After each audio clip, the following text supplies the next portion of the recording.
Egun on eta arratsalde on. Gaur ikasiko dugu pixka bat zer dan ilustrazioa. Hau lehenengo gaiaren edukinak dira. Eta sarrera bezala ikusi dezakegu zer dan ilustrazioa. Europako kultur eta filosofi mugimendua izan zen. Argien mendea izanez ere ezagutzen dena. 18. mendean, garaiko gizarteari kritika gogorra egin zion eta gizarte hori aldatu nahi zuen. Zer kritikatzen zuten ilustratuek? Gizarte estamentala gainditzeko oinarriak ezarri zituzten eta monarkia absolutarekin bukatu nahi zuten. Oinarrizko printzipioak hauek dira. Ezagutzarako bidea arrazoimenaren erabilera da. Hezkuntza eta jakintza gizakien zorionera eraman behar du. Horretaz datza aurrerapenarekiko fedea.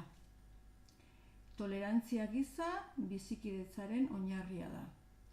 Hau guztio hau daukezue liburuan, inprimatzeko daukezuen apunte horietan.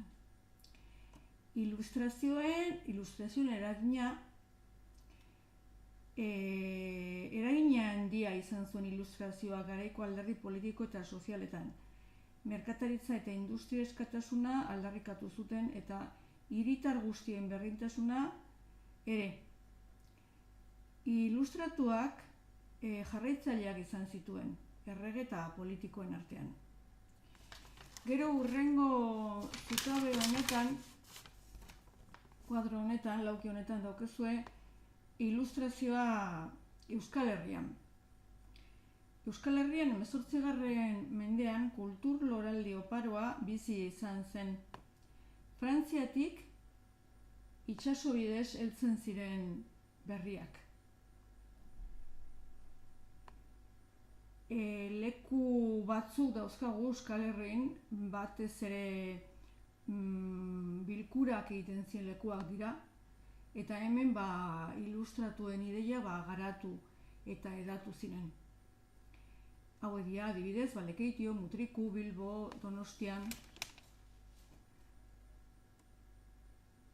Herriri garrantzitsuena Azkoitia izan zen.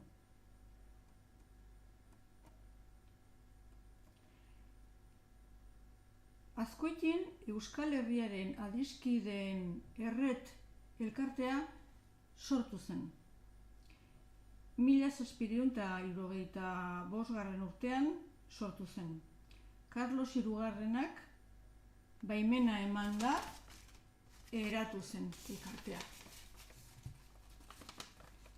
Helburuak zientzia, artea eta literatura zabaltzea eta Araba eta Gipuzkoa eta Bizkaiaren harremanak estutzea izan zen.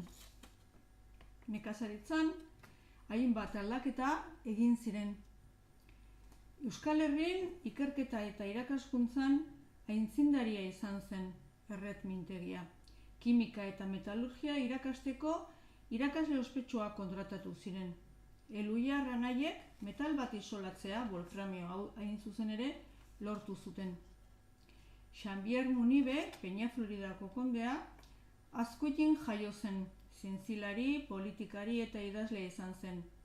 Letretako eta zientzietako ikerketak egin zituen.